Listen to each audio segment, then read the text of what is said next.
Cute.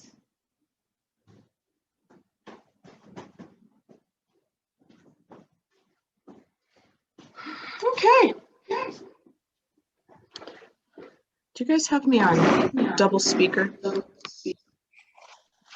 No, do you hear? Yeah. Oh, yeah. Yeah, in here. Oh. Too much. All right, just froze up. All right. Well, good. Well, as people roll in, I'd love to kind of get a little attendance and see who's all here. So far, I have Sharon is online, and I got Stephanie. I'm a Stephanie. You're a Stephanie too? I'm a Stephanie too. No, me. I don't think she can see you. Yeah. Stephanie. All right, so tell me who's all there then, okay? So I'm Stephanie Taylor. And I'm Linda Arcos. Alexia. You keep looking at the wrong place. I'm looking up there. It's really good for your chin. So. Yeah. Great. Okay, I got Devonte online as well. Good. And here I've got Jackie in the Conifer office. And so, good. Okay. Well, good. Well, and then Paige is jumping online. Well, there she is. Great. All right. So I'll just do a little introduction as we let everybody else kind of jump in. Right here, it's 9:02. And just kind of share a little bit. My name's Jody. I'm an agent. I've been an agent for 8 years. I've been a productivity coach in Kevin's Foothills office the last 4 years. So it's been fabulous. Taught Ignite a couple of times before, not the entire thing, but several classes. So something I really am passionate about is teaching and coaching and helping people to reach their goals, which really marries up well with being in real estate, helping people reach their goals of buying and selling homes. So it's a great relationship. And you know, something I always like to know as a coach when I'm meeting with new agents is, you know, really, what are you bringing that you did before? What are you bringing to the table now as a realtor? And I think you have a lot of, probably you should have some skills and some abilities and things and ideas and hopefully a little bit of confidence from what you did before and bring it to the table now. Even I like to think of, you know, sometimes we have women who haven't worked in a while and they've just been stay-at-home moms, and just stay-at-home moms do quite a bit of coordinating, party planning, you know, event planning, meal planning. I know they run the ship. So I know even if you've been a stay-at-home mom, that there's been things that a skill set you're bringing to the table. So I think everyone has some skills and abilities. And so I'd love if everybody could just introduce themselves and just say who you are and what you used to do before and why you got into real estate, like a 1-minute intro. And Sharon, can we start with you?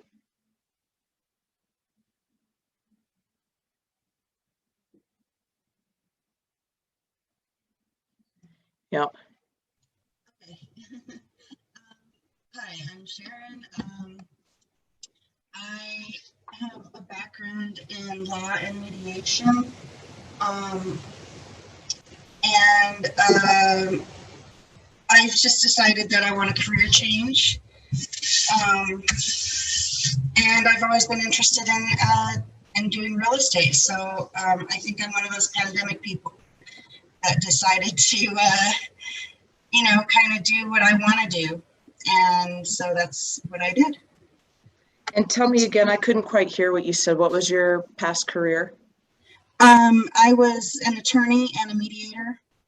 Woohoo! Oh, it's fabulous. Attorney and mediator, incredible. Great, great. Well, Sharon, welcome. Thank you so much. And on my screen, Alexia is next.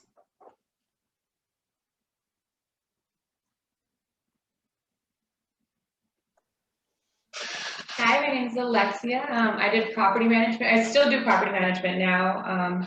Work from home out of a company out of California. And I just always wanted to do real estate. I've always been around property management, even when I was younger. My family's always in property management, and I found that it's not my passion, but I do enjoy like the real estate industry, and wanted to try this out. So, something that I always wanted to, do for myself. Okay, great, good, thank you. All right, Linda? Yes. So I just finished like a 10-year career in property management, actually. So I did that after I graduated college and was downsized right after graduating and was unemployed for a while. I didn't think that would become a career, but it did. Obviously, 10 years of my life went there, but I did everything from leasing all the way to managing properties, and then ended up at the corporate office and quickly realized that the corporate life was not for me. And I still stuck around for it for about 3 years there at the corporate level, and decided that I just wanted to do something for myself. I didn't like the let's say the culture at that level, if you will, specifically for the company I was working for. My family too has been in property management for all their lives. And real estate just has always been something that's interested me, to the point where I'll even go to like estate sales and garage sales, anywhere I could go and just like take a peek at people's houses and stuff like that. So yeah, I'm here to just help people find their homes, and I realized that that's just something that I really miss doing, especially when I was at the corporate level. I didn't have that human connection. It was more all through telephone calls and online and stuff, but I really miss the people piece. Okay, great, good, thank you. Stephanie. Stephanie. Oh, okay. First, Jeff, I have to tell you, I dropped your water bottle off in your bank, so it's there from the open house. Okay, cool. Hi, everybody. I'm Stephanie, and it's hard to know where to look. I'll look here. Camera one. I was a college professor for many years, and so I feel like the strength I bring is communication and connection, and really caring about educating people about what they're doing with this huge chunk of their financial life.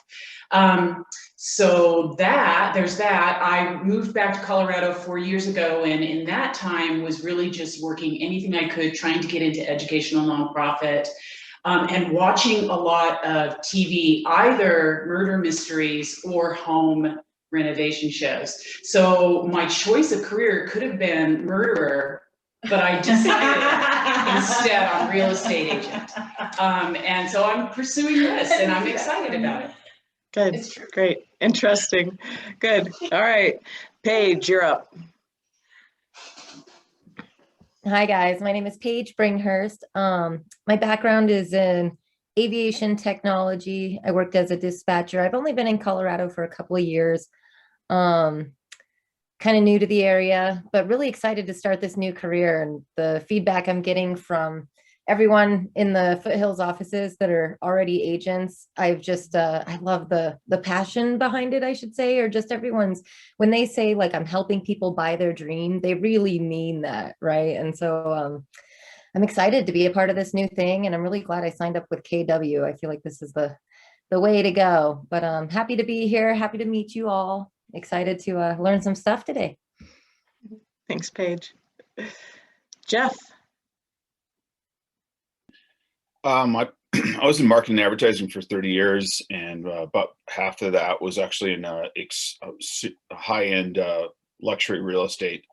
So I kind of feel like I thought at first that would really help me out. I don't know if it does, because those people have endless amount of money, and we had endless budgets, which doesn't play out in the real world.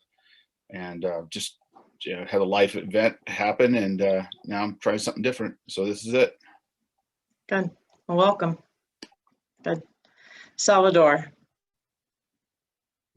Hi, can you guys hear me? Yep. Cool. I was in a Zoom call this morning and my audio went out. So My name is Salvador Romero, and born and raised Denver, Colorado. My background is I kind of job surfed, just being honest. I'm young and just trying to find somewhere I could plant my roots. And what I want out of this is just to learn as much as I can, just so I can apply it to my real estate and try to learn the lingo of real estate and just get the best explanation from people who are doing this. And let's see what I can learn from it. Great. Thank you. Lisa.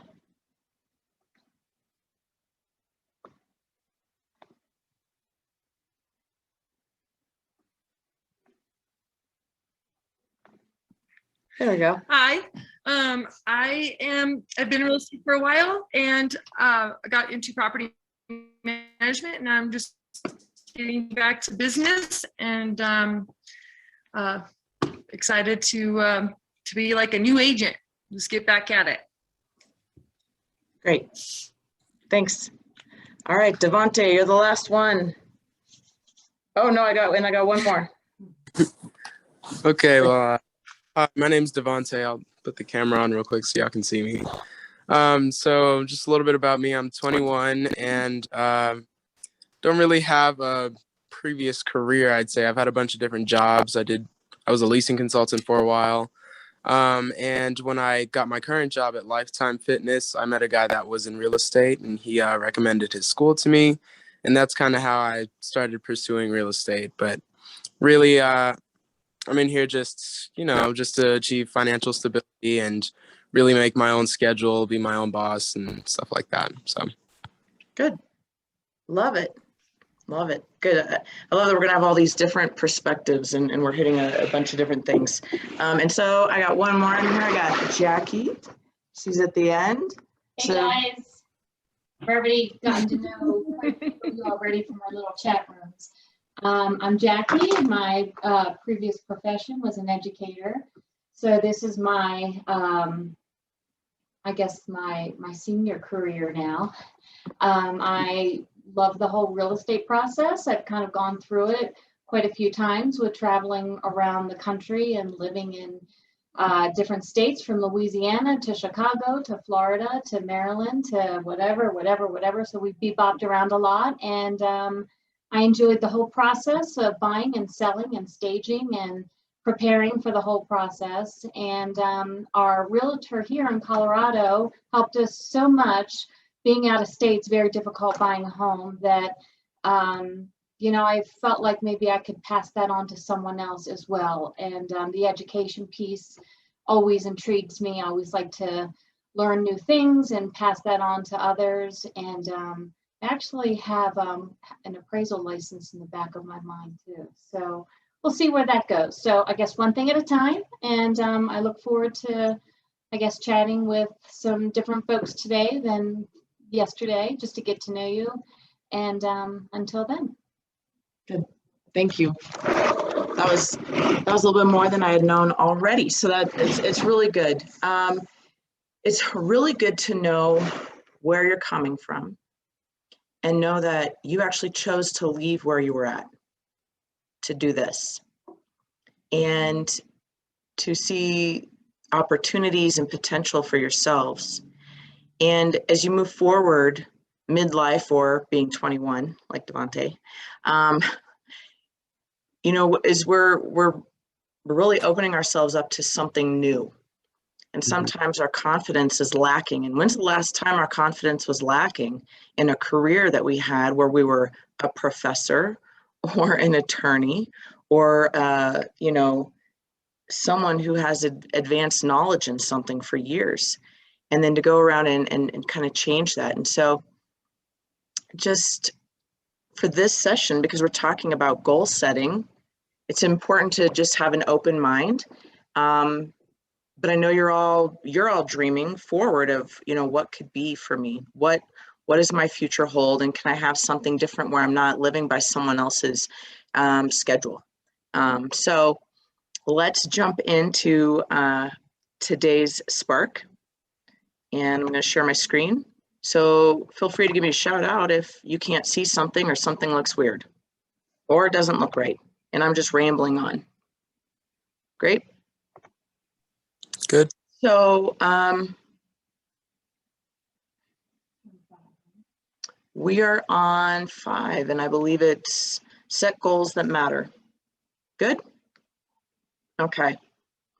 So feel free to speak up. I'm going to minimize the pictures so I won't be able to see your faces. So just go ahead and speak up if something comes up.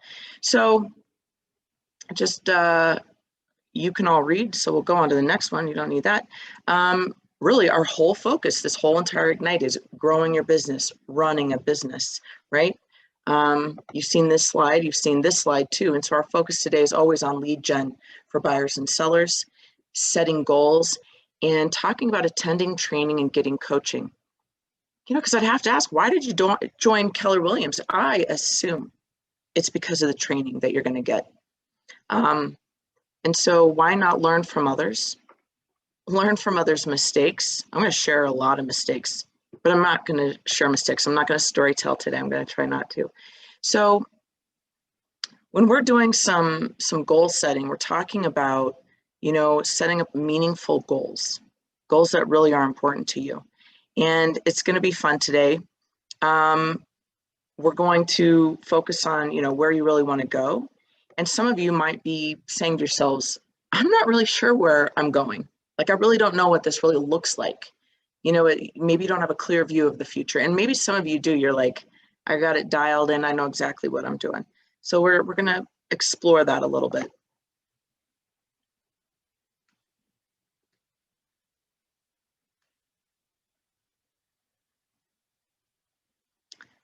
I like this, and I'm a big fan of The One Thing. If you ever get a chance to read that book, I would totally encourage you to do it. And I would encourage you to buy the book so you could write in it and underline it. I think just as a human being, it's so incredible. So, and this book was written by real estate moguls, Gary Keller and Jay Papasan. So, and thinking about this quote, I really like one of my other favorite quotes is that we don't determine our futures, we determine our habits, and our habits determine our futures. That's one of my favorite ones because, you know, a lot of us dream, a lot of us have these ideals. And if you look at teenagers, oh, I want to have this, I want to have that, and maybe some 20-year-olds and probably some 30-year-olds and probably everybody. There's always these dreamers, but they can't put the connection between where they're at today with the dream. And there's a process to that. Right, so, and this slide kind of speaks about it, is you can take some big actions and big steps and you're going to get big outcomes. But if you do a little bit of this and a little bit of that, you're going to get a little result. And I believe that. And some of you are going to get lucky. I got really lucky my first year and didn't really have any real estate habits. I just had stuff fall into my lap. And my second year was kind of a wake-up call. Like, I didn't make as much money, I didn't close as many deals, and I was kind of disappointed. And it's ridiculous. Why was I disappointed? I didn't do anything. What was my expectation? And so I think it's really important to define your expectations of yourself. You are the CEO. What are your expectations of your employees? And you right now are the employee. So what would you expect of your employee? And you would expect them to show up to work every day, right? Or you wouldn't pay them. All right. A little more of the same thing, we get that. And so, you know, I want you to look at this slide and I want you to look at the two things we're really measuring. And on one side, we have thinking, and on the other side, we have time and effort. And I think thinking really ties into what are your expectations. And I think the time and effort really comes into the actions you decide to take. And I used to be really nice when I talked to my new productivity coaching agents, and I'm like, you can do this. It's going to be great. You've had a successful background. You know what to do to make, to be successful. And, you can do this. And now I'm like, hey, you've got to work. This is a job. Now you can have a flexible schedule. That is true. And you can have the potential to make a lot of money. That is true. but you've got to do the work. And so it kind of ties together. And another thing that I'm not sure if we're going to get into, but is in relating to this thinking and what your expectations are is being realistic and dreaming big and being nice to yourself. You don't get your number one employee to perform by belittling them and being harshly critical of them. And I'm just going to guess, you're new to this Ignite, but by month 3 or 4, if you don't have a deal, I can imagine what you're saying to yourself. And I wish I had some people who had been in real estate for 6 months and they haven't been that successful in the things they say to themselves, and they feel a little hopeless. And I think for your first year, you have to give 100% of effort and actions, and you need to give yourself some grace for a year and be positive and have a positive mindset and have a plan. And if you follow your plan, I think you'll be less critical of yourself and more accepting of this is a learning time for you. And I really think 6 months, by 6 months, if you really give 100%, you're going to have your business set up and the foundational pieces set up. And then you just have to roll from that. You're not going to have to be training for a whole year. I mean, I'm still learning. You're still going to learn. And it's good, but you won't have to be learning, CTM and the MLS and whatever else we do. What do we do? Command. Oh gosh, yeah. Right? So we're asking you to learn like 3 computer systems, develop your marketing skills, and talk to 1 million people. So let's do one thing at a time, right? All right. Boy, this is a terrible slide. So anyways, we're going to work off this big goal, and usually the big goal, and some of you in my office, we've talked about this already, right? We're going to do, oh, fabulous. Do you have a printout of something like this in your handbook? Awesome, Jackie, this is awesome. So Jackie can tell me. So if you don't have this printout and you have a piece of paper, I'd love for you to make a circle. And in this circle, I want you to put your big goal, right? Your big number. And it needs to be I would really love for it to be a numerical number, a numerical goal, right? And so I'd love for all of you to actually do this right now.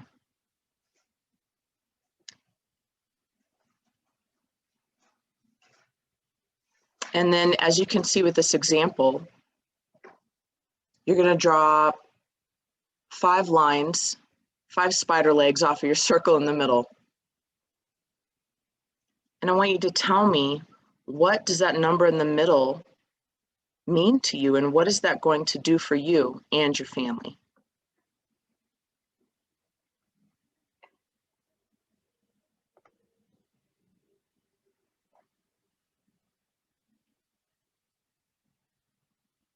And this might seem trite, but it's not.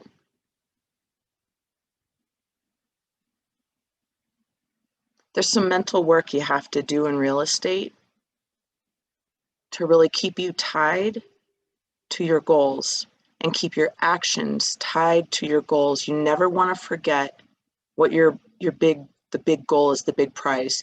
You know, when you've got Olympians who train for thousands and thousands and thousands of hours, and they're in pain and they get injured and they have to eat right. So they don't have coping skills of drinking and eating like some of us do. Real estate, that might be an issue, the drinking and the eating, right? What do we have that ties us to what the end game is? And for like an Olympian, right? They have their eyes on the prize. They do not forget. They do not let it go. They do not forget why this is important for them to train hour and hour and hour again, right? And so when you're in real estate, and being American, I'll just say, we love immediate gratification, yes? Are you mad when you text someone and they don't text you right back? Yes, it's ridiculous. And it totally happens to me all the time. I'm mad that Freddy's just finally started having their key lime concrete back, and they only have it seasonally. I'm like, why do you not make this all the time? I want to eat this all the time. Oh, a key lime pie concrete, you guys, it's ridiculous. It's so good. Freddy's, I should work for them. Not. Oh, Freddy's is a horrible, hamburger, French fry, terrible place. Yeah, my family loves it. I just love the concrete. Okay. So anyways, we know about, immediate gratification. We're Americans. We are not patient. And last year really tried us. So last year was a little reminder, and it's very humbling, right? And it kind of brings us back. The world was telling us, you have to slow down. You have to spend time with the people in your house, or if you have no people in your house, you have a lot of thinking time. And so hopefully that thinking time, like you said, some of you said you're pandemic people, or this is a pandemic life change, is that, what do you really want? My question is, are you willing to work for what you want? And that's what you have to decide. And so hopefully, though, you don't have to, it's not a difficult thought process. It's not challenging. You're like, yes, I want to, I want to do these things for my family. I want to do these things for myself. So can a couple of you share one thing that you wrote on the outside of that circle? Why are you working towards your goal? Okay, so for my goal, I know and this is just for like my first year, just build a better life for myself. My goal, I want to make about $40,000, and that's because I want a new car, a new laptop. My mother and I are looking for a new house, and and a vacation. I need a vacation. So I've been working for a long time. We all hear you. We all are with you. All right. And so what if you were able to do all of that? How do you think you'd feel at the end of your first year of real estate if you were to make that 40,000 and you could buy a new car and you could buy a new laptop? You could plan and book a vacation for yourself. Oh man, I'd feel very accomplished and just fulfilled, like I did it. I love being successful and putting my mind to something and actually doing it. So. And why? What is it that you like to put your mind, if you say you're going to do something and you do it, what is there about that? Just, making good on promises to myself. It's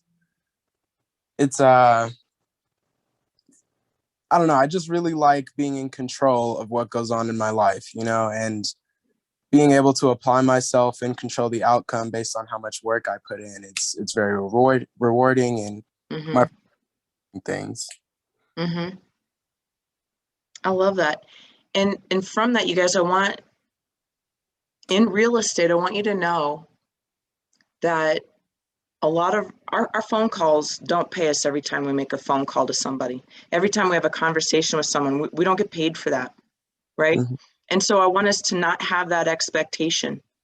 The expectation is that we do lead gen because we are looking for the few people who are thinking about buying and selling real estate this year. Mm-hmm. Our expectation is not around securing every phone call and every lead. You're gonna have a lot of leads, and a lot of them are gonna be flaky, people who are wishy-washy, and so if we have that expectation up front and understand that what is the only thing we control? That's what Devontae said, right? Mm-hmm. What we do. What do we control? What do we control in our business?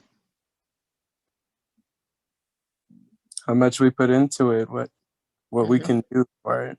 Can't control other people, Right, we can't control other people and them making decisions, but what actions do you control in your business of real estate? Mm-hmm. How much time you put into it, and how many contacts you make. And so if you made 20 contacts, whether they're a couple phone calls, emails, texts, if you made 20 contacts every day, week after week, for 6 months, would you feel proud of yourself? Yes. Yes. Yeah. And would your skills improve week after week if you actually did that? Yeah.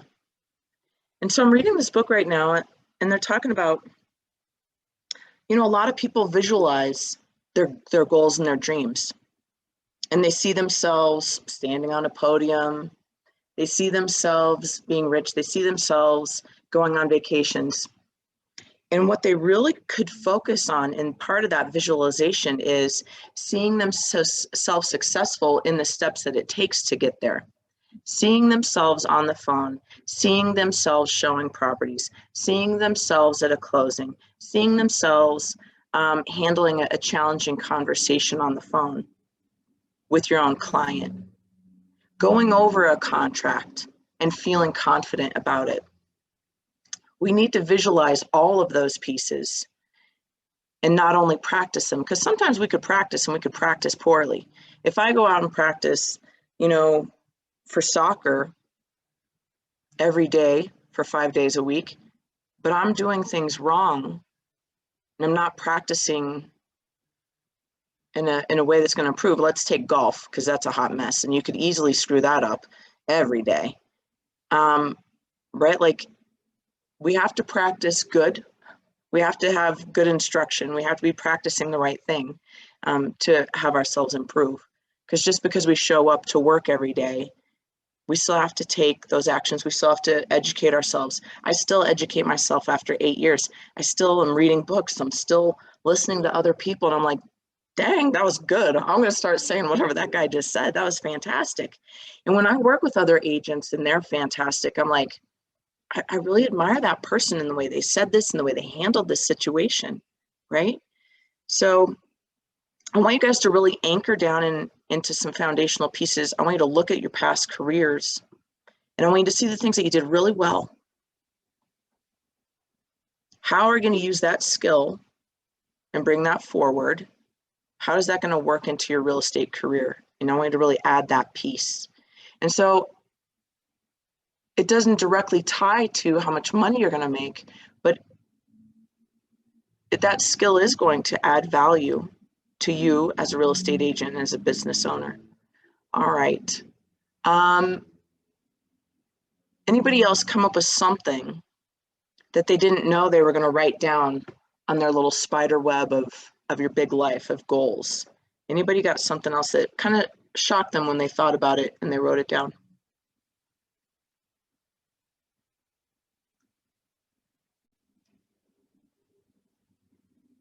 Nope. Yes? What you got, Stephanie? Thank you. We're a tag team here on the new button. I don't know if it shocked me so much, but I actually went for like big goals, like a whole house, and and one of the things that I put down was thinking about what my parents might need in the coming 10, 20 years, and trying to come up with, like a financial goal for that. Like what would they need in terms of healthcare, home healthcare, just to make their lives comfortable as they age into their 80s and 90s. So I don't know if anybody else put that down, but my figure turned out to be really huge, but it's a life figure, not just an annual figure. Mm-hmm. I put one that I didn't expect myself to put down, I guess, but for me, like when I was in high school, my family kind of had it a little harder. So a lot of the people who were part of my high school really helped us out and like helped a lot of students out. So I want to be able to repay that back. So, I put that on there. Yeah. I never really like processed it until I put it, put it all on paper, but yeah. Mm-hmm. I love that. And, when you start keeping those things at the top of mind, and not that you're looking at this every day and you're, focusing, but like once a week when you look at your goals, why am I doing this stuff this week, right? There's a little reminder. And so every Sunday night, my husband and I, we kind of go over what do we got going on this week? What did we do last week? You know, what are we doing and where are we at with our goals?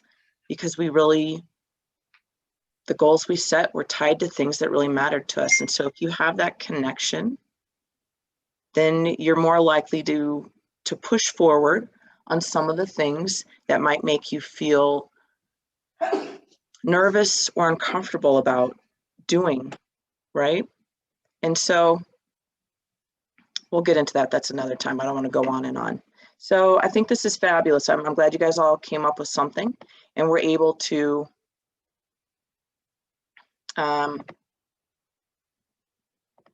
go forward with. So let's go on. Let me get rid of this little thing. Maybe. There we go. So again, understanding your goals provides clarity for your vision. And the more clarity you have about what you're doing, the easier it is to move forward, really. So this is great. So I want to talk to you guys about understanding your value and understanding how commissions work. And so a lot of agents get the check for their first closing and they pocket it all. It's great, right? It's a good amount of money. And then maybe they forget something like taxes and other things, business expenses that come into play. And so I want you to think about how this really works with your money. And give my screen a second here to, there we go. So I want you to remember that when you're talking to somebody about your commission and they're thinking that you're getting this big chunk of money, your seller, right? Because that's how we get paid in the state of Colorado, is typically you're paid by the seller. The seller pays both the listing agent and the buyer's agent. Everybody know that? And it's typically, we don't usually do a 50-50 split, right? It's usually a 6% commission, 3.2 to the listing agent and 2.8 to the buyer's agent. Now that's negotiable and that's flexible, but let's just stick with the 6% for our example. So if I'm sitting down with the seller and I'm saying, you know what, I charge 6% to sell your property. And they're like, 6% for what? You know, that's a lot of money. Well, you know, and first of all, I have to tell you, not too many people argue with me about this. I've rarely had to have this discussion with my sellers. Right? So sometimes I think we worry about things that don't really come up that often. But I also think it's important for you to understand your value. And you are not getting 6%. You're not even getting 3%. So here we go. So so really, if we think about, let's say 6% is $1. Well, half of it has to go to the other brokerage, right? The money actually goes to the brokerage. So when you get paid for a closing, your brokerage gets paid. Well, then your brokerage pays you, right? So half of that dollar is going to another brokerage. Half goes to your brokerage. A third of it goes to, not a third of it, not 35%. Yeah, 35% till you cap actually does, right? 30, 35%, that's your split. Then you also have business expenses and taxes. You're really making 1%, okay? And so still 1%, what's the average list price? I think we looked it up, it's right, 700,000. So you're making $7,000. And typically right now, a property is going under contract in the first weekend, takes 30 days to close. You might work on one listing truly from the beginning of when you maybe have a phone call till it closes, 2 months, and you're gonna get paid $7,000. Well, for me, that's not too bad, but I would like more than that, right? And that's why you work your way to cap. And once you cap, then 100% of that goes into your pocket. Is that fabulous? That would mean you'd get $21,000. And so it's important, I want you to really think and remember that you do need to you need to, when you get paid, some of your money needs to be pocketed and saved for taxes. And so there's some great ideas, and you can Google this, some great plans of how people, no matter what, when they get paid, they've set up 3 accounts. One is their, a business account. It goes into their marketing to pay their desk fee and pay for their next CE credit class, maybe buy signs, right? A third of it goes to taxes, and a third of it goes to them like that's their paycheck. So if you set yourself up that way, it's very simple. You are gonna feel comfortable when you have to go pay your taxes, and you're not gonna sweat it, right? And as a true business owner, you need to think about these things. So let's walk through a little bit about, they're saying the average sales price is $300,000. Aren't you glad you don't live in little parts of Tennessee or Alabama? You get to live in one of the best markets in the country, right? But for this example, we're going to say it's $300,000. Your average gross commission income is $9,000, right? And this is how we got there. Oh my goodness, this is all wrong. The Market Center Company dollar. Well, that's not true either. I'd hate to be in this Market Center. Some market centers are saying this is a 30% cap, or a 30,000 cap, and really ours is 21, right? And it's explained different. I didn't really get it when I started. We have an $18,000 cap, but there's a $3,000 royalty cap. So Is this that specific to Foothills, or do you know what's happening here at Avenues? I'm I've pretty forgotten those sure. numbers. I'm pretty sure you. Well, I don't know exactly what you guys are at Avenues. Who knows? Okay. Yep, you should go ask. Okay, so let's look at this. This is a little example, and I love this. We do this in some goal planning in a different way. There's a bunch of different ways to do this. So let's say your net income goal is $100,000, and your company dollar and royalty cap is 30, but ours is really 21. If your business expenses are $50,000, I don't know what you're doing in your business. I don't foresee any of you spending $50,000 your first year. So I want you to not worry about that, right? So I'm telling you that right now, B should be closer, it should be 21. And C, your business expenses, max should be 20, okay? So let's change that, right? That'd be 41. I want you to feel a little bit better about that. So if your net income goal is 100,000, and so let's do a little math. So we make this realistic and we're not sweating bullets here.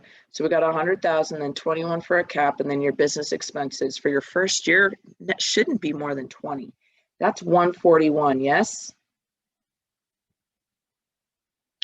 And then we divide it by our average gross commission income, which I think your average gross commission income,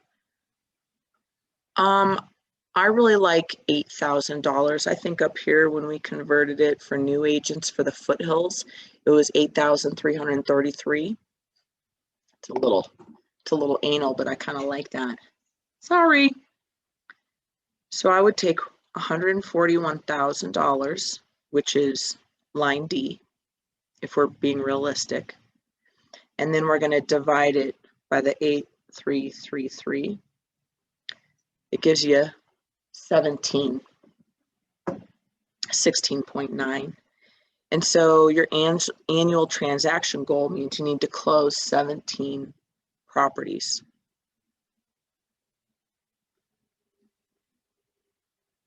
Now that seems like quite a bit. Now I would be shocked beyond belief if any of you could close 17 properties. Can we go over that just one more time? We were Yep. trying to figure out our cap over here, and we got a little sidetracked. What is your cap? And it froze. What is your cap? So less 30%. Did somebody tell you what your cap was? Yeah, Everybody. 30%, and we cap at 18,000. Okay, so your cap, your company dollar and royalty cap is 21 then. So how about everybody do this for themselves? I want you to write your net income goal. It should be the same number that we wrote in that little spider drawing, right? No. Your net income. That's like how much you want to take home in your pocket, right? So then, so write your A is your net income goal. B is going to be 21,000. C is going to be 20. Really, you guys, I don't see how you're spending $50,000. I've never spent $50,000. That would be amazing. Okay. So then for line D, it says add up A, B, C. Maybe 20,000 cents a quarter. Okay. And so you're going to divide line D by, you can do 9,000. We can, that, I mean, that's an easier number, but you could divide it by what I think your GCI is going to be. So let's say it's 9,000. And then whatever D divided by E is, gives you how many transactions you need to close to reach that goal. It's for business expense. I put 10. 10, okay. And I think that's actually still more, much more than I've paid so far. Okay. Maybe annually. All right. So let me hear what you guys come up with. What'd you guys come up with? How many transactions would you need to close? 5? Yeah. Okay. I actually put my average sales price much higher because it is higher than 300,000. It's closer to 550. Your sales price is closer to 550? Yeah. So far. You should finish out.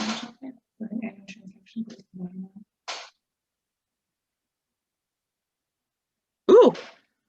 Right. So that would put you at 15,400 if you went, if your average sales price is 550,000 times 2.8%. I always like to go towards the, I like to plan a little bit more cautiously, right? Yeah. So then that gives you 15,400. So Yeah. if we said that up here in the foothills, our average sales price is 700,000 times 2.8%. That's 19,600. But for some reason, I like to just be more cautious. Some new agents, sometimes you're not doing those those kinds of properties, right? And if you do a land deal, lower. If you do, it just depends. Any questions? Thank you. What do you think, Jackie? So the thing to think about is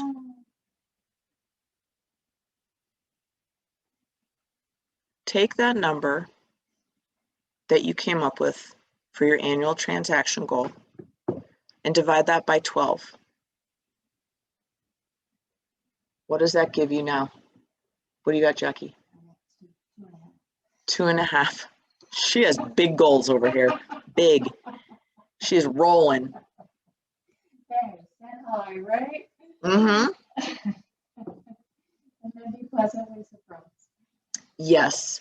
So this gives you a good idea of what are you aiming for every month, right? And so at Keller Williams, we have this whole goal setting system to where you plan big, break it down some more, break it down to what do you got to do every day or what do you have to do every week, right? And if you're doing your best, well, you can't do any better. And so if you're doing your best, it is what it is, right? And so you just,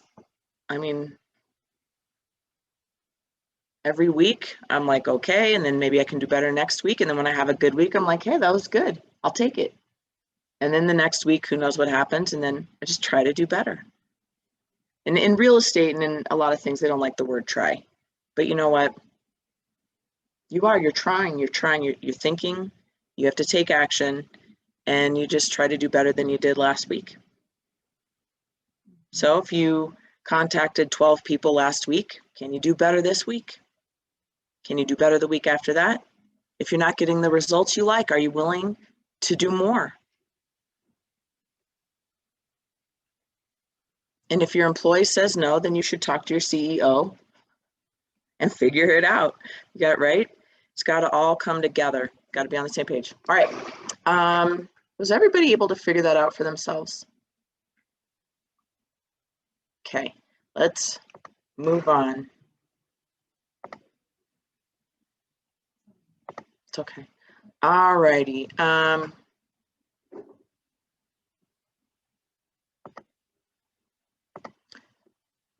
So we do have some goal setting in Command, and it's pretty similar to kind of what we walked through. Has anybody done this? The set your goals in Command? See this little screen? Mm-mm. And so it's kind of the same thing. And what you can do actually is you can go into Command and you can set your goals. And it's kind of awesome because this can actually then pop up on your dashboard for Command. And it's something that you could look at every day as long as you enter your information into Command, you know, with your opportunities and using things like that. And so Command has this goal setting and tracking built into the reports applet. And so I'm going to show you what I got. That says that's what I'm supposed to show you. So I'm going to stop share. Well, that's a lie. I'm still going to share my screen, but we're going to go back to that.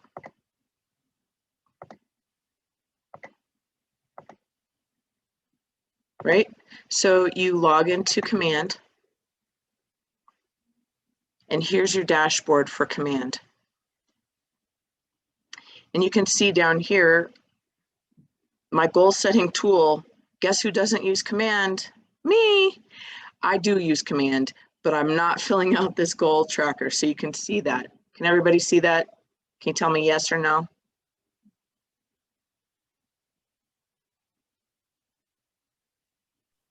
Yes, I can see it.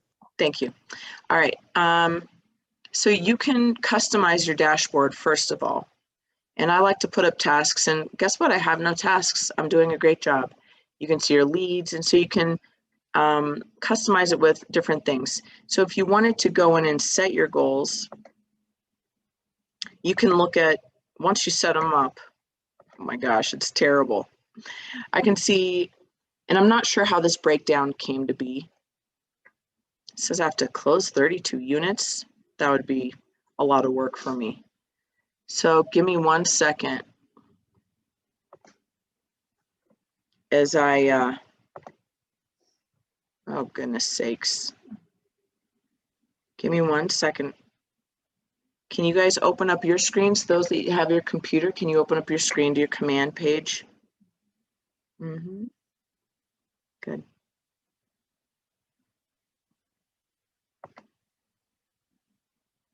Oh, fabulous. I love it when you just click on something and it automatically goes to it. So I just clicked on the goals thing, goals tab. Oh, that's pretty close. So this is about my goal. It's not quite that high. Here it is. So I did fill out my goal. I did do this, but I haven't been filling out everything because I started doing real estate before Command and I have some systems set up. The key is picking a system that works for you. Keller Williams is awesome because they have all these systems in place that you could just jump into and use. And it's supposed to make it easier for you. And so I already have some systems in place that are already easier for me and how I think, and I like how it works. But, you know, could you have everything set up here? Yes. And all you'd have to do is find your cursor. There we go. Go to setting your goals, get started. It's really simple, right? And this is true. My annual profit goal is $338,000. My monthly profit goal is $28,166. I've historically done business. For you, you don't have any history, except Stephanie. It sounds like, Stephanie, have you had a closing or 2 or 3?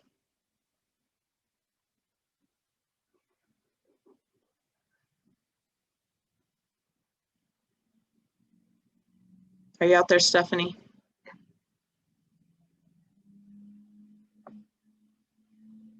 Okay.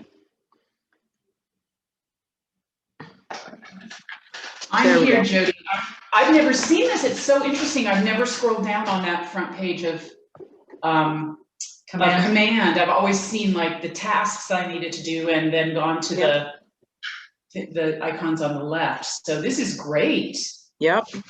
And so how come you've decided that your average sales price is $550? How many closings have you had?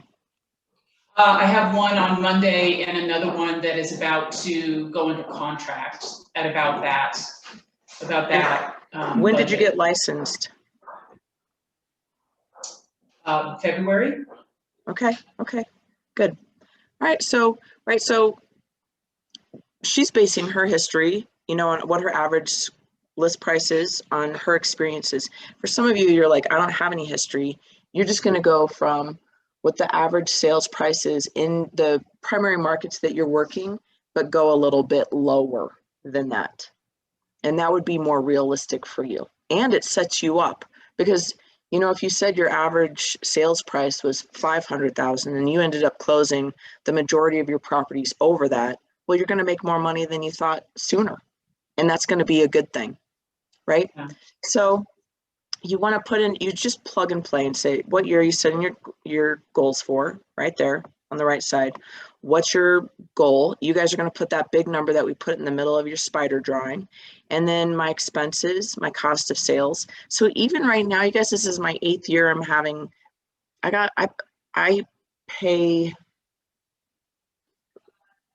have a transaction coordinator and I'm paying for a couple other things and still my expenses don't reach $50,000. Isn't that good to know? Right? I think I'm pretty even on my business historically working with buyers and sellers. I prefer to work with sellers. And my average commission is around $12,000. I don't know if that's really true anymore. I bet it's higher. But it kind of walks you through and you fill these things in. And when you don't know the answer, when you're a new person, you're going to I'd put in maybe $7,000 for expenses, $7,000 for cost of sales. I do 50-50 here for listings and buyers. And down here, I would do your average commission. I would do around 9,000, right? So you fill that in. And then leads to contacts. Leads to contacts. I want to explain this thing over here, goal conversion rates. You guys, 95% of the people you know are not going to buy or sell this year, but 5% of them will. So if you knew that out of 100 conversations you're going to have with people in your database, only 5% of those people are thinking about buying and selling, right? So the rest of the people we're talking to, we're building relationships with. We're just, hey, how can I help you? Do you need a plumber? Do you need a good electrician? Did you know that January is National Radon Month? When's the last time you had a radon test done at your property? So, I mean, what are some great ways you could communicate people and provide value, stay in touch for when they are ready and when they become the 5%, right? So when you start to have this realistic expectation of, we're really just sifting through the people we know to find the 5% who are ready to buy or sell. So my conversion rates are pretty low and realistic, and I know this. However, once I get an appointment, I have a 75% conversion rate. And if that appointment's kept and I get them to sign an agreement, right now, actually, I'm probably at about 90 to 95% getting someone who signs a buyer's agency agreement or a listing agreement with me. They're probably going to get under contract and they're going to close. So I understand some of those conversion rates. Some of this is auto-populated for you, so you don't have to worry about it, right? And so here they go. They've calculated what everything looks like for me and what my breakdown is. And what's next? Oh, what crap. So it kind of gives you some tools to use so that you can move forward and move on. That looks great. So you guys can play around in that. Not right now, but maybe later, okay? Any questions about that?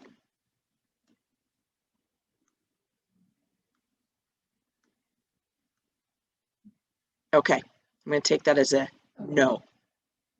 Do you have one, Jackie? No, I Okay. was just, reading cost of sales. I was just gonna go ahead and figure it out. Mm-hmm. I'm playing around, so I'll do that later. Okay, so setting your goals in command, right? It's pretty simple. You just gotta click a couple buttons and work through. And you're gonna talk to Margaret about this, or you're gonna talk to me about it. And so we're gonna break it down even more. How do these goals turn into weekly activities for you? By the actions that you take, you can reach your goals. So there you go, do the right activities. Great. And so a big thing is the 80-20 principle. Have you guys heard about this before? So there was this quality control manager that kind of came up with this principle based on the vital few and the trivial many, right? There's a whole bunch of things that we do, but it's really these few things that we do that make a big impact in our lives and a big impact in our businesses. And so it's called, often referred to as the Pareto principle. 80% of the wealth in this country is owned by 20% of the population. So they're saying it's pretty applicable to so many things in our lives. And so we simply call it the 80-20 principle. The idea that 20% of your actions lead to 80% of your results.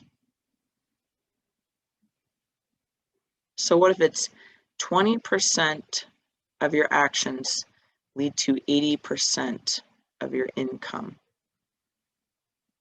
It's about getting the most from your time and effort, and it's about maximizing your results and about having focus.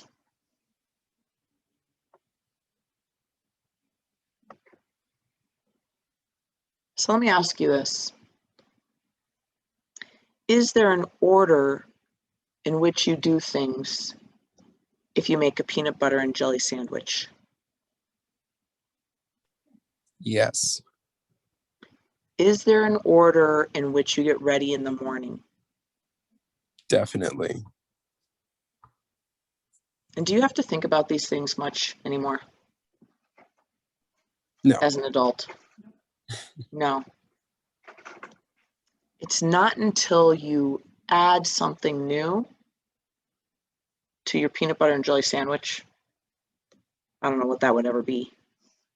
But what if you add something to your beauty routine and your routine in getting in the morning? And how do you add and how do you add that one little thing? It's a new thing, and how do you remember to add it on a consistent basis? And so that's kind of this business, is how do we, you're adding in a whole lot of something different. And so you have the creative freedom to do what you like, but there should be an order and a process to it. It's for you to figure out. We have a lot of ideas, and you're going to read about a lot of ideas, and you're going to Google a lot of ideas, and people are going to email you about, hey, do you want to pay for these leads? We'll send them to you easy. You know, you're going to be solicited a lot, but it's really up to you to determine, how do you want to run your business? And wouldn't you prefer to systemize your business so it runs smoothly, and so you don't have to think about it as much? Just like your morning routine of getting ready. You don't think about it much. Hey, Jody. Yeah. I just want to take a quick poll and make sure everybody puts the jelly on first, because then the knife, you can make it clean on the bread to go into the peanut butter jar. Is that right? That's my biggest stress and everything. Sorry, you're getting a little No. discrepancy here on this side. Really? Okay. Well, I peanut wanna butter hear. first. I would say I'm peanut butter first too, and I don't know why.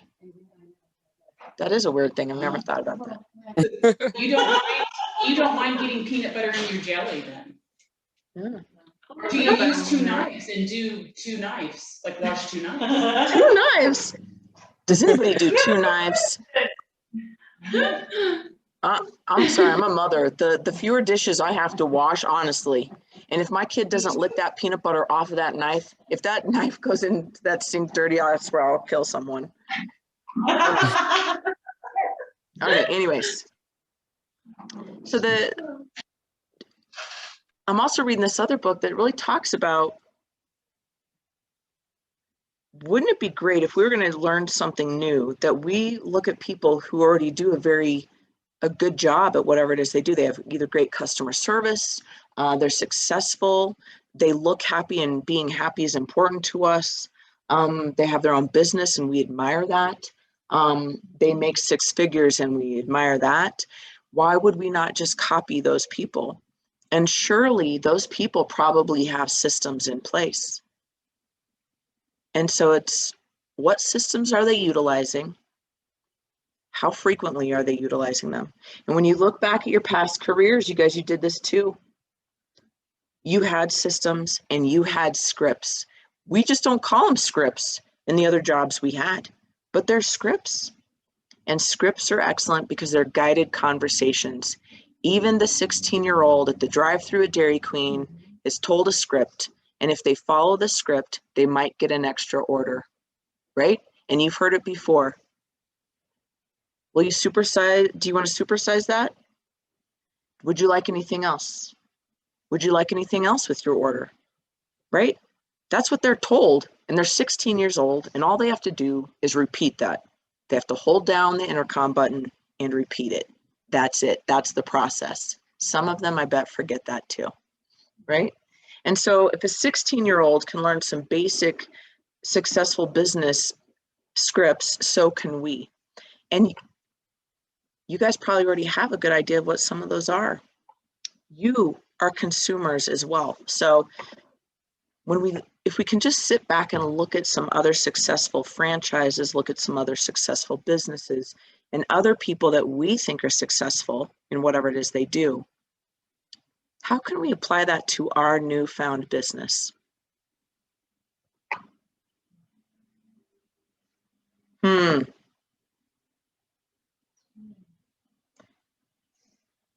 I think it all starts with priorities. What is the most important thing that I could do right now for my business that would make everything else easier or unnecessary? Right? And I know you guys are new, and so sometimes this can be very overwhelming. And so if you started asking yourself this every day you came to work, what is the one thing that I can do right now that would make everything else easier or unnecessary? And you started acting in priority in your business. Could you slow your brain down a little bit? Would that help? Would you not feel as frantic? Would you feel a little bit more in control, Devante? Yes. Would you feel a little bit more confident about yourself? Yes. You can only do so much. So give yourself some grace in this first year to be a learner and a problem solver. And if you can do those two things, well, you can do this job for sure. So I want you to write down right now, for today, what is the one thing that you can do today that would make everything else easier or unnecessary?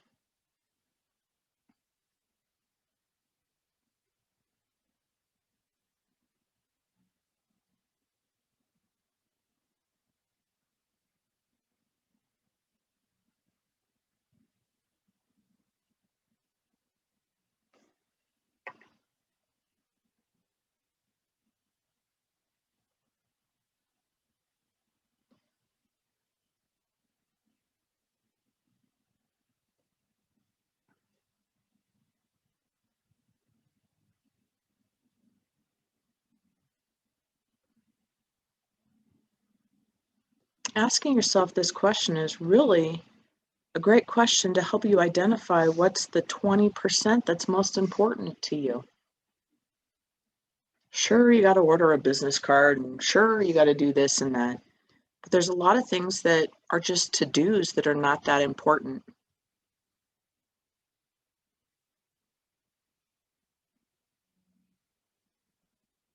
And so I want you to have clarity around that. What is the most important thing that you should be doing in your real estate business? Above all else, that would make everything else easier or unnecessary. And I hope that one question gives you some clarity and some guidance. And if it doesn't, you have other people in the coaching program, and you have Margaret and you have myself to kind of help you work through for you, because what's right for you might not be the right thing for Jackie or the right thing for me. And that's okay, because it's cool. You get to have your own business. All right. Any questions around that?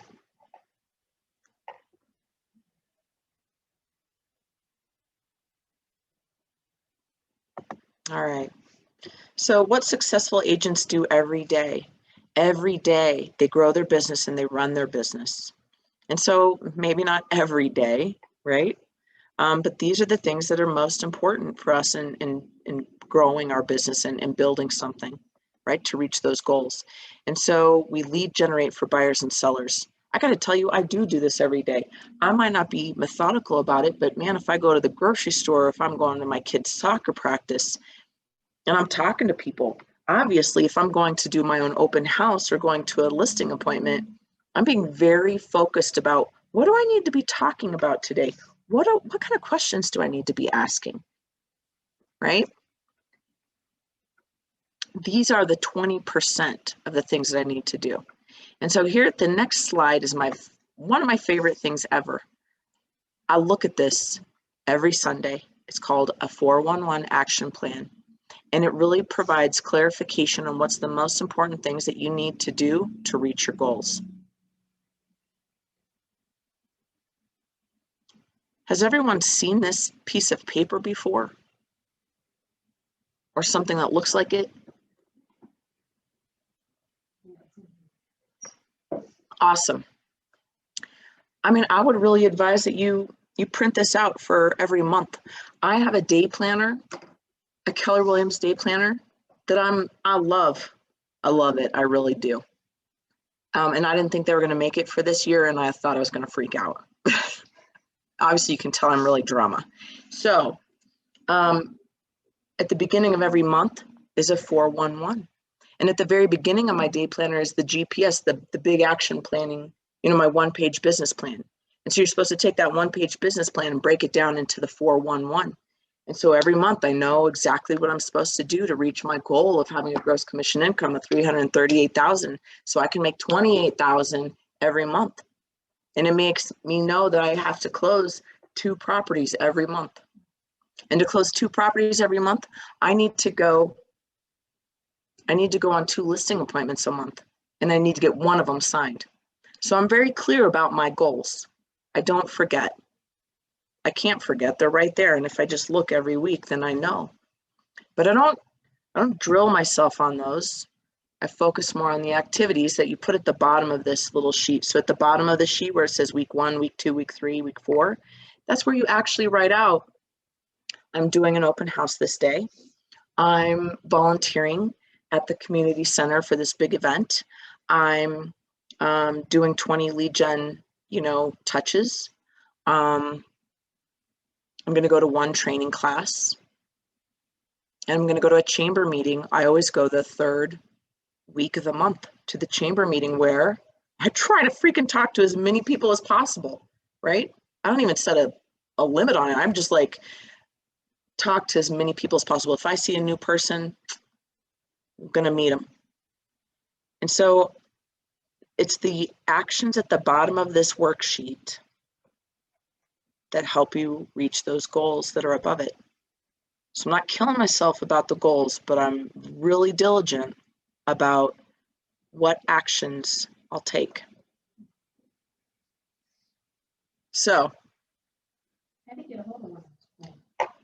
Oh, you can order one of these planners through the Keller Williams, and it's a bold KW Maps planner. And so I think it's in the Market Center or Marketplace, you know, the little shopping area. Yeah, I'm like, it's been a while. And then I coached 2 agents and I bought the books for them too. I don't know if they use them. I've been looking for this calendar the whole time I've been in real estate because it visually, I don't like to use a digital. How many of you, yeah, I want to know, what are you guys using for your calendar? Are you using your phone? Yeah, I just Karen use. says yes. Devontae, what do you got? Yeah, I just use the Google Calendar on my phone. Okay. I mean, I don't care what you use as long as it works for you. Do you know what I'm saying? Is it user friendly? Is it great? Does it help keep you on track? Are you able to put in the things that are most important for you? Are you able to time block and put those things in? And if you use a calendar, are you following your calendar schedule? How many of you would actually say you're time blocking your work in there? Oh, look, okay, well, there's number one. Okay, number one, it's got to be in your calendar, because if it ain't in your calendar, it doesn't happen. Because I even know if you put it in your calendar, I was not doing some of the things in my calendar. I was like, for a year, I wrote lead gen every day. I did not do it. So then I stopped doing that. Then I started just I called it something else. Nope, I still didn't care enough to do it. Then I started writing names of people I wanted to call. And that took up a half-hour block, because that's how my calendar is. It takes up half-hour blocks. It's like a hairdresser's calendar. Some of you are like, I don't know what that looks like. But I look at my hairdresser's calendar so I can book my hair appointments. And they're half-hour blocks. And I just like that, the way it looks visually. It just spoke to me to where I could actually live by my calendar. And I live by my calendar now. If something's written in there, I do it, right? I don't spend time thinking about should I do it or should I not. And obviously just blocking out 2 hours for lead gen sounded like, that sounds like that's horrible. I gotta call people for 2 hours? I don't wanna do that. So I started really putting in things that I really was gonna do. So I really encourage all of you to start putting things in there for your business, just like you owned a franchise that was a brick and mortar. If you owned a brick and mortar, you would have a time schedule. Again, back to Dairy Queen. You'd have to show up before you open the doors, because there's a process of things that have to happen before you even open your doors, correct? Anybody ever work any kind of fast food ever, or any restaurant? Yeah, you know what happens. There's work that happens before the doors open. And then once the doors open, something else happens. This is how we do our business. So before you start calling people, maybe you should start thinking about, who am I going to call today? What am I going to talk to them about? Which people am I going to try to set appointments with? Lunch dates, right? So you do like a half-hour planning of those things. Who am I going to call? What am I going to talk about? What information do I have to share? Then you call those people, and then hopefully you have something to do afterwards. Hopefully you have to set an appointment. You have to set a showing. That would be the best, right? So I would really encourage you to start opening the doors to your business and time blocking. All right. Let's go back to this. Okay. So the 411 is your monthly goal worksheet where you put your 20% in, the most important things that you need to do that week to reach your goals. All right. Oh, goodness.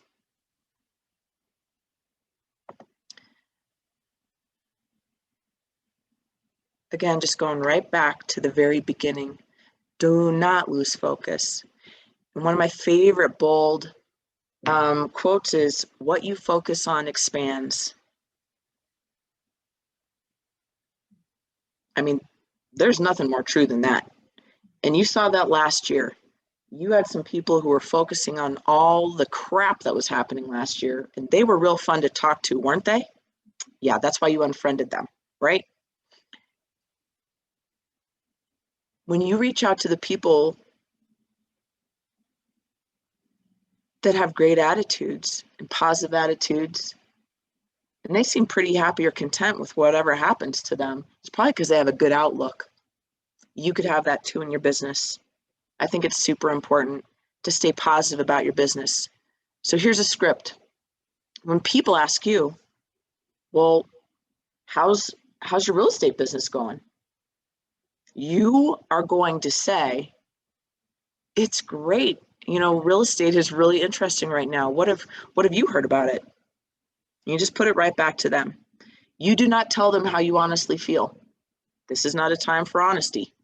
You don't say, well, I'm struggling through all the freaking technology and I don't have any leads right now and it sucks, right? You don't say that. You save that for me. You save that for Margaret. You save that for the other people and who can commiserate with you. But when you present yourself to other people, you're like, you know, it's great. I'm learning these new challenges and I'm midlife, or I'm 21 and midlife, and I'm doing something different and it's really exciting. You know, think about the words that you're saying to other people, right? And think about, what are you presenting to other people? Because what you focus on expands. And if you think that this is great, this is a challenge, this is an adventure for you, this is something new, this is something fresh, this is something where you could make more money than you thought you ever could, and it's true, then the things you start saying to people come out differently. And people can see that and they hear that in your voice. But if you come out like, this sucks and I don't know, and if I hear one of you say, I don't know if real estate is right for me, I'm going to punch you in the throat right now. Honestly, don't say that. That is an excuse and that's a reason to quit. And I don't know why people say that. We're adults. I mean, there's 16-year-olds at the Olympics. Do you think they said, I don't know if gymnastics is right for me? There's nothing wrong with you. There's nothing wrong with us. We're physically capable. You are smart enough. Believe me, you're going to meet some real estate agents and you're going to know you are smart enough. Honestly, I wish you could all see my face as I'm telling you these stories, but it's true.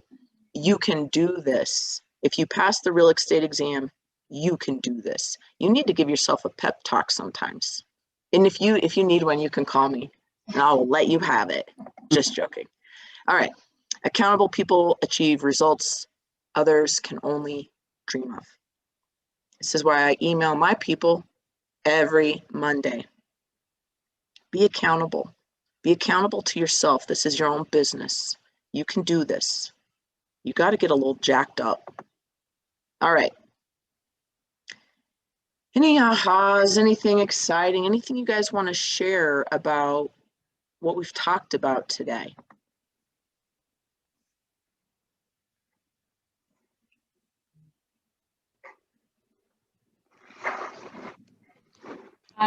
Jody, thank you. And I hope you never have to punch me in the throat because, ouch. But I want to just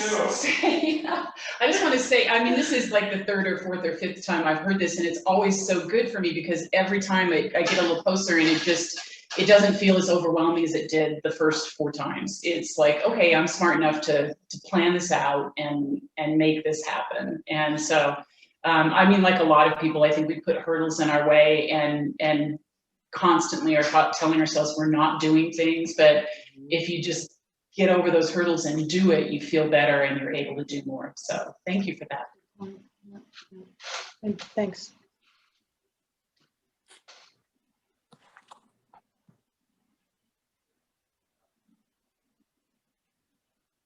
Anything else?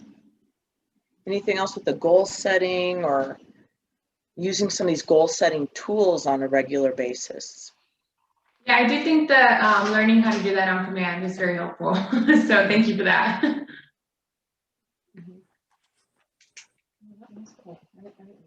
I really like what you said about being kind to yourself, right? Sometimes the way I speak to myself, I would never speak to anybody like that in my life, right? And it's like, oh my gosh, like why would you be so hard on yourself? And so I love the accountability, right? Like I'm really good at planning. It's the following through part that I struggle with. And it's like, okay, like run this like a business. Would you let your employees get away with that? No, absolutely not, right? I wouldn't even let coworkers get away with some of the lack of following through that I've been doing lately. So I like the being kind part, but at the same time being accountable, right? And a system. I keep hearing this. I've heard this a lot in the last few weeks from all kinds of agents. A system where you said blocking out 3 hours, put it on your calendar, right? Not just like you said, you had lead gen on your calendar for a year, and okay, what does that look like, right? Maybe break it down into smaller segments. And I always feel a little bit overwhelmed being a new agent, but then I have conversations with you, and it's like, break it into smaller pieces. You don't have to eat the whole pie at once. Just take a little slice, chew, swallow, and move on to the next bite, right? And so that's always reassuring to hear the breakdown, and to be kind and patient, but at the same time accountable. So that's on my list. Well said, Paige. I appreciate you sharing the 411 page. It's the first time that I've seen that. I have caught myself recently just making myself a little sticky note of like, I'm going to call these 5 people, or after this one thing, I'm going to call or text these people. And now I have, more structure to that, and also just like more of a guide to get myself to those goals. Which is wonderful. I do also want to echo what Paige said about being kind to yourself or holding yourself accountable, like you would an employee or, a teammate or anybody like that. I wanted to also share that I did start listening to the One Thing podcast. You had mentioned it during our little orientation, so I started listening to it. So if anybody maybe doesn't have the means to buy the book, they do advertise that they will also send you a free digital copy. If you like their podcast from whatever platform you're listening to it, take a screenshot and send it to an email that they advertise in the podcast as well, and they'll send you a digital copy of it. Cool. Love it.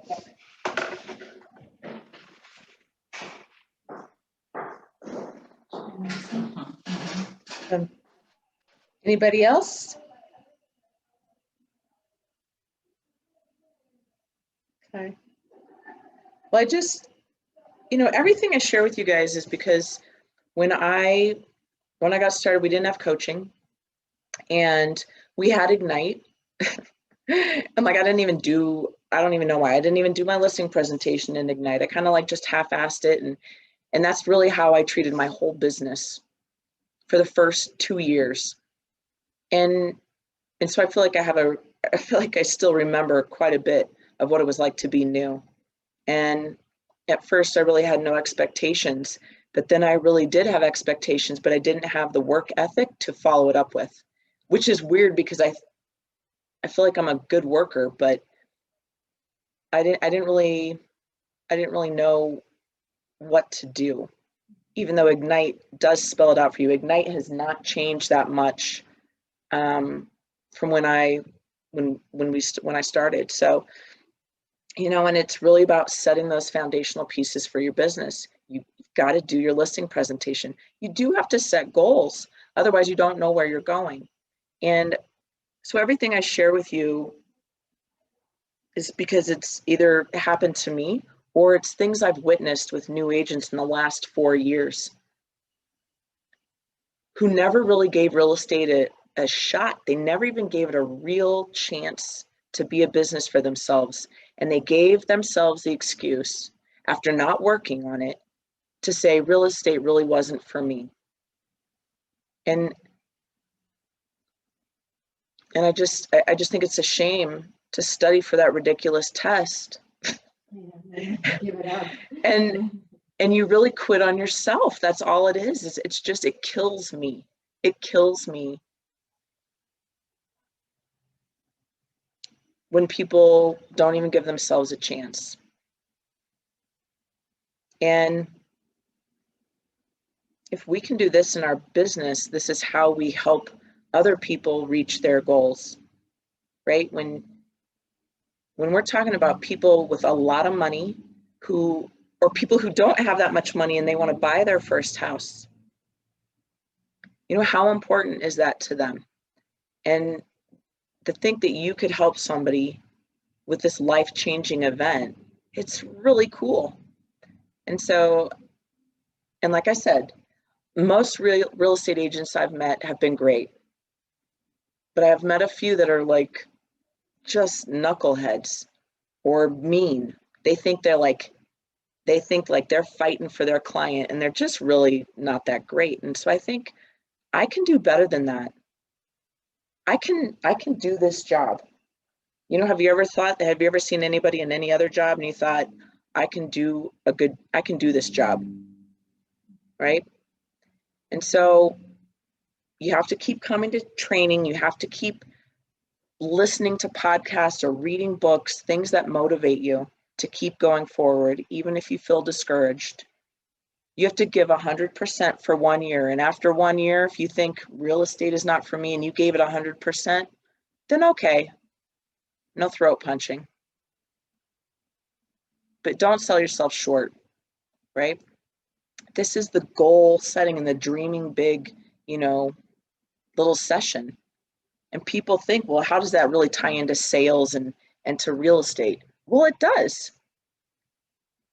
Walt Disney and that entire franchise was built on a small little dream.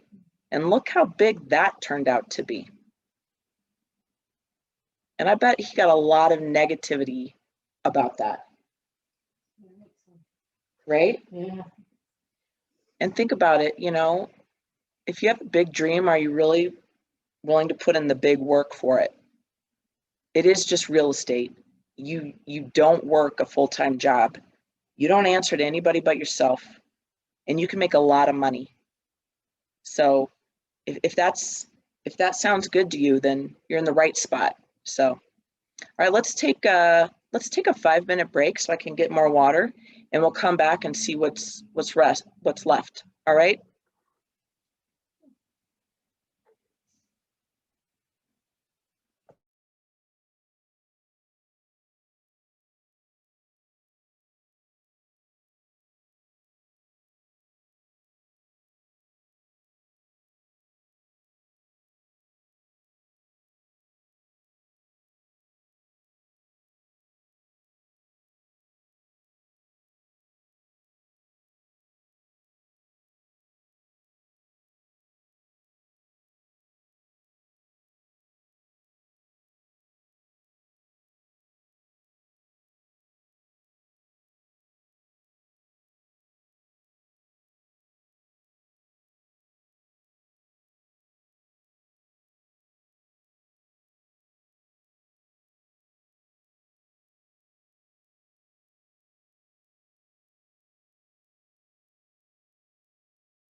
Okay.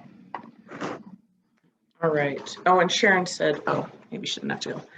All right, we got Lisa on there and Paige, lost the 2 boys. Didn't I say 5 minutes? I didn't say let's leave. All right. It's so funny, the one thing, I mean, the 411 was the one thing I did not print off to put, that one thing. I didn't know, I didn't even look at it. Mhm. Okay. All righty. All right, I think that was 5 minutes. So there's like a whole slew of things that we're supposed to go over. All right. So I'm going to share my screen. We're going to fast track in the last 23 minutes, right? We go to 11. Okay. So we're going to fast track some real business. Okay.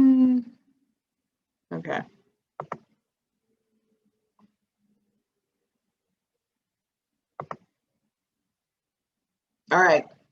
So part of Ignite is really, they put in this like lead gen system for you, which is 10 contacts added to your database, which is your database in command, right? Have 10 conversations about real estate a day, 10 handwritten notes, which I think can translate into texts or emails or handwritten notes. I mean, you can do whatever you want, right? And then previewing 10 homes per week. And you can do that. It's really hard to do that in person right now, but you can go to open houses every week if you can jump in there. You can schedule previews and you can just look online. So every day it's probably good practice to open up the MLS and see what's come on the market. Okay. So any questions about adding 10 contacts to your database?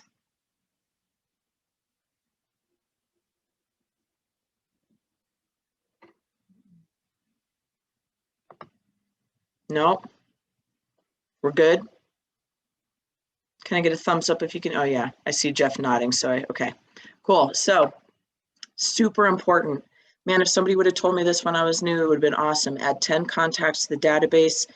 The people I add are probably the people I'm calling, right? Send, 10 emails and just get on the MLS. Are you guys getting on the MLS every day to see what's new? Cool. Have you all customized your market watch on the MLS? Okay.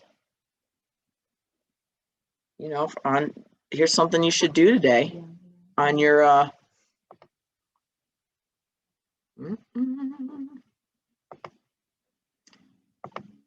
gonna run through this and show you real quick how you do this. You open up the MLS and you want to customize your market watch on the MLS. So it's going to hyper focus on the areas you really want to work. So for you guys down in the city, I don't know, maybe you're working on, you really want to focus on what's new in Arvada, what's new in Wheat Ridge and Golden. I don't know, right? And so you have this market watch. Can everybody see my screen? Does it have the MLS on it? Yep, good. All right, so you can see here's the market watch, and you can see at the bottom there's a little button that says customize. You want to press that button, and it's going to set up a search for you. I like to monitor all of 285 into Evergreen and down to Littleton. And I'm looking at every single price point, and all I do is press save. And then what happens is I know that there's 52 new listings in the last 3 days. I like to do every 3 days because some days, like I have a vacation day and I don't open this up. So I want to see what's come on in the last 3 days. And so for you guys, you're going to just cruise through. You're going to open it up. 52 listings is a lot. But what I'm doing when I look at this, I'm keeping in mind who are my buyers and sellers. Do I have any buyers that are looking in Bailey? No. In Littleton?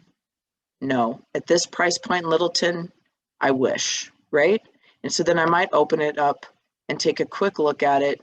Oh yeah, that's awesome. Okay, but no, I don't have anybody with that budget. And I'm just gonna cruise through. Then I'm gonna also look at what's coming soon. So I'm gonna take probably about 15, 20 minutes and look through this every day I work, because it's hyper focused in the area I want to work, right? You can't, if I cleared that search out for my market watch and I looked at every property that came on the Denver MLS, this number is going to be too high for me to look at. You are licensed to do real estate in the state of Colorado, but it is probably not your best practice for you to work in Niwot or Pueblo or Grand Junction, right? So you need to be a little bit more hyper-focused and focus and understand and start to really understand the value of homes in the market you really work, right? So Lisa has a really good idea of the properties that come on the market in her area that she works. She knows what's coming soon. She starts to guess, I think that property is overpriced. Yep, it's going to be a price decrease. We don't have, and we are having price increases, and they're mostly on new builds. New builds are really killing us. There's some interesting articles about that. But you can see what's gone pending and what's withdrawn and why, right? So you're going to focus on this every day. You should open this up and take a look at your market. Okay, let's go back to Ignite then. So when I preview 10 homes, that's what I consider previewing 10 homes. Okay, so 10 conversations a day. Are you building that into your calendar? You know, where I write 5 names, I call those names. If I don't call them today, I call them tomorrow, plus the other names I need to call, or whatever. However you need to set yourself up into calling people, you gotta do it. And so that's what I'd really love for you to do today. And this is because we're supposed to script practice and we're supposed to call people during this Ignite time. And I've forgotten. So we've been really focusing and talking about goals, goal planning, dreaming, and time blocking things so we can reach our dreams. And so I want you guys to think of a book or a podcast or something that we've talked about today that would be important to another person you know in your database. Maybe somebody else that owns a business. Maybe somebody that came to mind today, that when I was asking you to think about people who you think are successful, who came to mind for you. And I'd really like for you to think about that. And I'd love for us to make a phone call today and either share a good book we read that we thought would be valuable for someone, share a podcast. And I love to share podcasts because you can just share it as a text message and just say, hey, I thought you might really like this, so I wanted to send it to you today. Or I want you to call someone that you thought about and say, you know what, I just wanted to call and tell you that I'm taking this class and I thought about you today, and I just think I really admire you. I admire your whatever it is. I mean, Paige just got done telling me about somebody she admired. Where? What were we talking about? And you were like, oh, the sales girl at the car dealership. Yeah. Right? She blew my mind. And so for me, her big thing was her knowledge was just like, you know, and her script, right? Which I'm sure she sells cars all the time and she sticks to this dialogue. And, you know, it was just like one of the most brilliant customer service experiences I've ever had. And I hate spending money. So it was really, it taught, you know, being new to real estate, it taught me like, wow, like look at what this person's doing in their sales arena, right? And why was that so effective? And why was that so good? And it was her knowledge. Her knowledge really blew my mind. Her technical knowledge, her customer service knowledge. It was amazing, really. And we think sometimes that these people, we only know them in that experience we've had with them. What we don't know is, wow, she's driven, and why. We don't know why. And we don't know if she's brand new at this or she's been doing it for a couple of years because she was young. And we sometimes put people on pedestals that we think that, oh, they just know how to do it. And they're naturally gifted. I'll tell you, Michael Phelps may have some natural talent, but that guy worked for everything he got as an Olympian.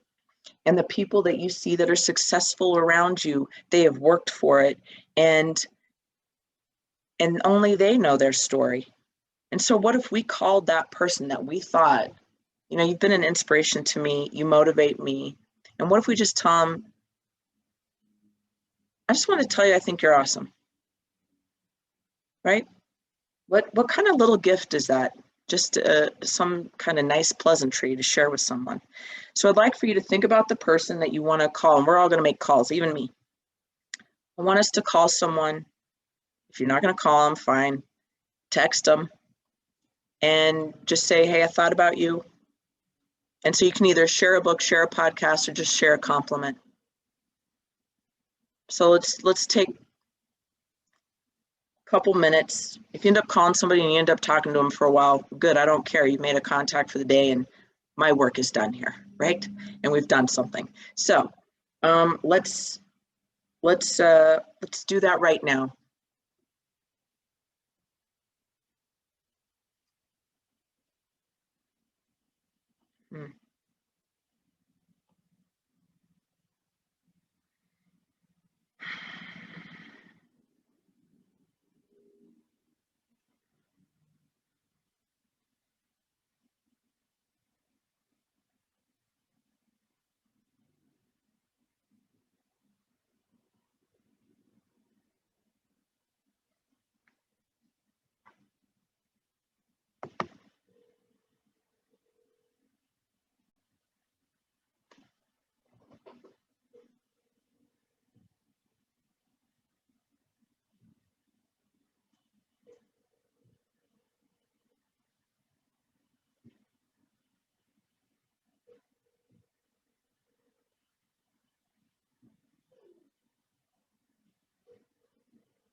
Wrong one.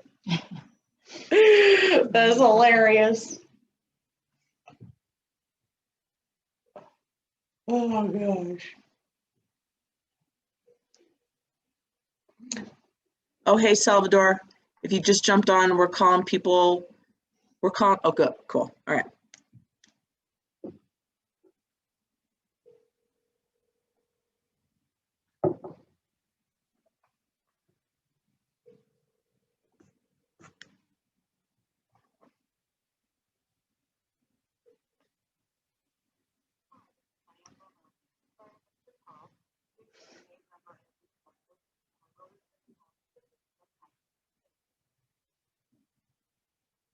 At the tone, please record your message. When you've finished recording, you may hang up or press 1 for more options. Hey, Diane, it's Jody Dolph, all the way back in Colorado, and just wanted to give you a call today. I was thinking about you and was having a conversation with somebody and just talking about people who kind of inspired us in our careers. And I don't know if I ever told you that I really loved and appreciated the way you composed yourself, and it was a really good example for me starting my career. So I hope you're having a fabulous, beautiful day down in Florida, and I hope business is going well, and maybe we'll catch up. Take care. Bye. All right.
All right.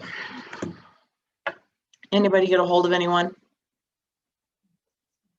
No. Okay. Yeah, I've been texting with my cousin, so. Yeah? Yeah. Good. Good. So, you know, what if this was one of your calls or one of your texts or one of your emails, you know, once a day, you just told someone how much you appreciated them, or you tried to share something with them that you thought would be valuable. And so anytime I listen to a really good business podcast, I will forward that on to other people in my database that have other businesses that are small businesses like ours, right? So I know someone that has a house cleaning business, someone that does this other kind of digital format family business thingy. I really don't know how to describe it, but you probably know more. Well, almost everybody you know probably has a job, right? And they probably want to do good at their job. Hopefully they like their job. Maybe they want a new job. I don't know. But maybe, you know, just sharing things that you're learning about, that's an easy reach out. It's an easy touch. You're learning so much right now. And if you really admire someone else who has a successful business, wouldn't it be great if you asked them to have lunch? Not so they could just, you know, share all the hard work and things that they've done, but how could you too help them grow their business? Hey, you know what, Jeff, I see you got a great business going and I've always admired it. I know you guys have had that business for years now. How long have you had it? You know, and so I'd really love to take you to lunch and just touch base and hear about your story, and also hear if there's any way that I could help you grow your business. You know, people got to eat. So wouldn't it be great if you had a lunch date every Friday, or Fridays is your day to play every Thursday? What if you had a lunch date? What if you had a coffee date once a week? Your goal is to set a coffee date once a week with someone, right? You get in the habit of setting these kind of lunch appointments and coffee appointments is going to help you get a step closer to asking someone for a listing appointment or a buyer's consultation. We should get together. We should talk, right? All right. So let's see, I got 6 minutes left. Let's see what else we were supposed to talk about today. Ooh, scripts. Okay.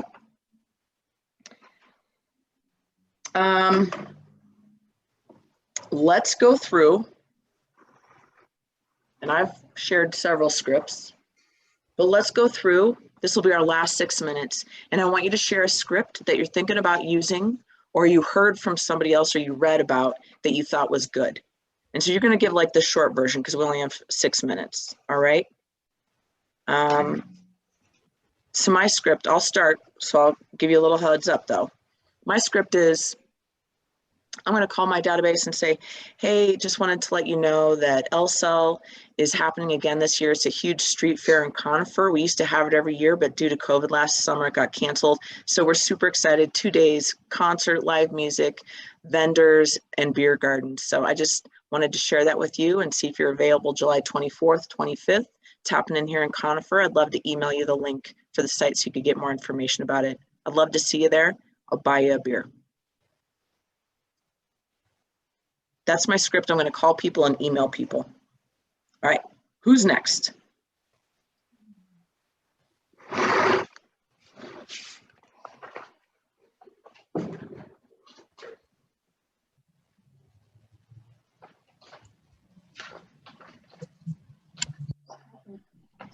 Sharon? No, you were just unmuted.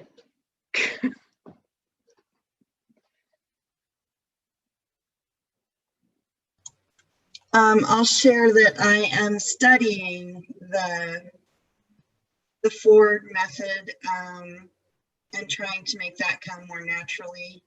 I do feel like with the pandemic, it's sort of a natural to reconnect with people, to say, hey, we haven't seen each other in a year because of this. So I'm really excited to,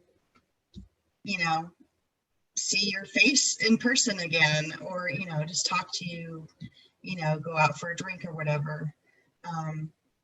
So I think that's going to be kind of a little bit easy to reconnect with those people that you normally would see, but you haven't in a while.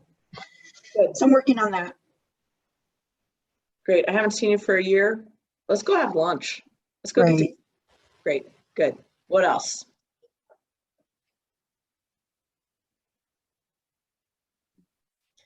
So I haven't had an opportunity to use it yet, but I heard this from another agent around the office, maybe at like a masterminds or something like that. But I love, I'm trying to engage people I meet in a real estate conversation.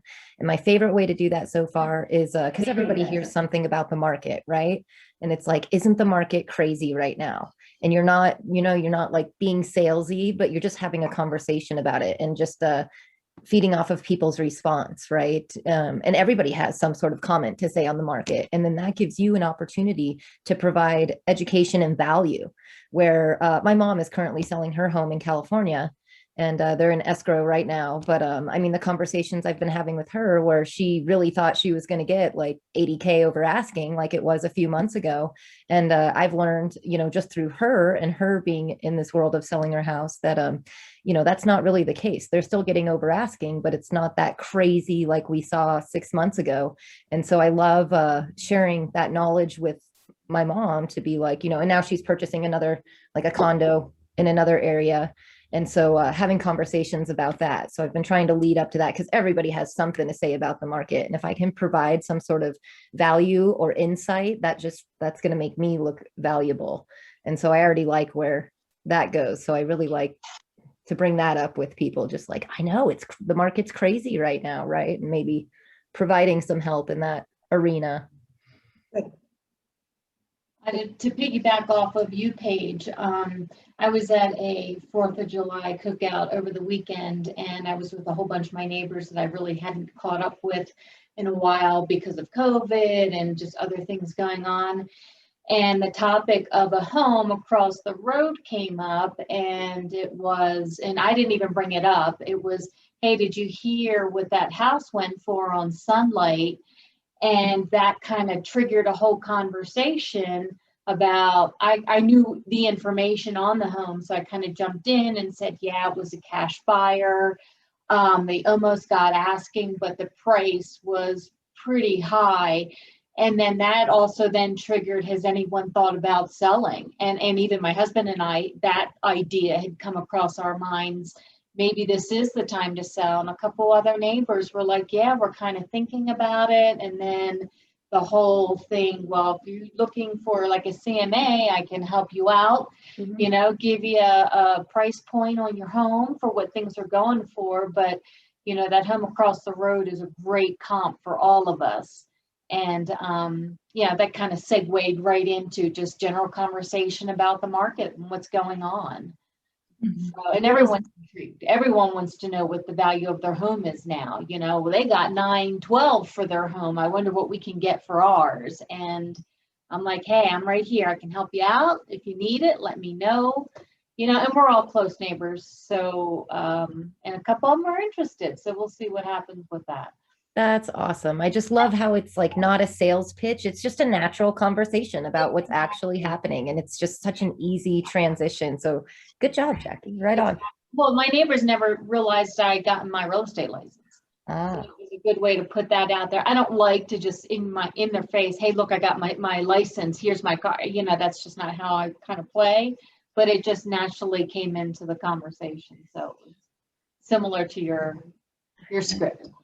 Yeah. And I want more of that. I want more of that to happen in a natural, like engaging conversation. And I think I've had this idea that I need to be like sales and given everyone, but nobody likes to be pushed, you know, that's a turnoff for a lot of people, not everyone. But if you can find a way to naturally approach it and have this organic conversation and be knowledgeable about it, like, I think, I don't know, I'm slowly starting to see that that's more valuable than like this high sales tactic, you know, driving thing, which for some reason had in my head that that's how I need to be to get these people to work with me. Yeah.